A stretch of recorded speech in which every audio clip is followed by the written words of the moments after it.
بسم الله الرحمن الرحيم. أصدقائي على قواي وعلى صفحاتي، أهلا بيكم. الخميس الماضي المستشار مرتضى منصور جمع مصطفى يونس والشلة بتاعته، قعد فضل يهين في رموز مصر وفي الكابتن محمود الخطيب وفي النادي الاهلي وفي ممدوح عباس، ومعرفش ايه الداعي للكلام ده، ومعرفش ليه هم دايما بيهزوا رؤوسهم بيوافقوه على كل حاجه بيقولها.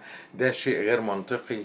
ويقول لك البلد سايبه من اللي بيساند الكابتن محمود الخطيب وبيساند ممدوح عباس. اللي بيساند الكابتن محمود الخطيب ربنا سبحانه وتعالى لاخلاقه وقيمه ومبادئه. مفيش حد بيساند الكابتن محمود الخطيب، بالعكس انت اللي مسنود من كل الاتجاهات. بالعكس انت اللي متدعم من كل الاتجاهات. ولو انت مش مسنود ومش متدعم، اعتقد ان مش هنسمع الالفاظ دي. تحية للكابتن محمود الخطيب وتقدير للنادي الاهلي.